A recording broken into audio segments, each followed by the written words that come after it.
வணக்கம் நண்பர்களே. இந்திய அரசியலமைப்பின் 25 பகுதிகளையும் மனப்பாடம் செய்ய முடியாமல் திணறிக்கிட்டு இருக்கீங்களா?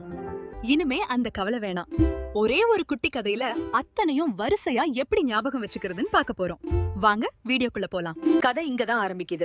முதல்ல ஒருத்தர் நம்ம இந்திய யூனியன் எல்லைக்குள்ள வந்து முறைப்படி குடியுரிமை வாங்குறாரு. அவருக்கு சில அடிப்படை உரிமைகள் கிடைக்குது. ஆனா உரிமைகள் மட்டும் போதாது இல்லையா?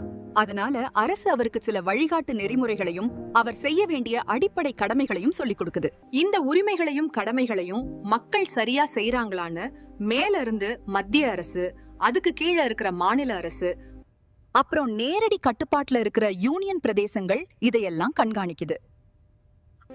அரசாங்கம் மட்டும் இருந்தா போதுமா? கிராம அளவுல சேவை செய்ய பஞ்சாயத்து, நகரத்துல நகராட்சி மற்றும் மக்களுக்குள்ளேயே உதவிகரமாக இருக்க கூட்டுறவு சங்கங்கள் உருவாக்கப்படுது. இவங்க எல்லாரும் சேர்ந்து அங்க இருக்கிற பழங்குடியின மக்களுக்கும் நலிந்த பகுதிகளுக்கும் சிறப்பான சேவைகளை செய்யறாங்க.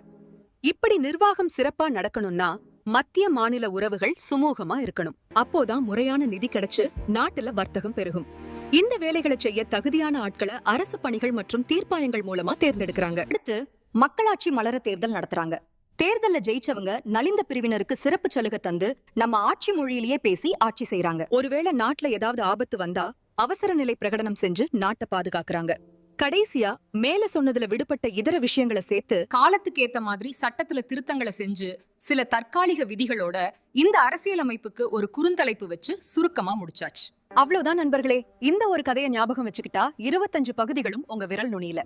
இந்த ஷார்ட்கட் உங்களுக்கு பிடிச்சிருந்தா லைக் பண்ணுங்க. மறக்காமல் அரோரா TNPSC சேனலை சப்ஸ்கிரைப் பண்ணுங்க. அடுத்த வீடியோல சந்திப்போம். நன்றி.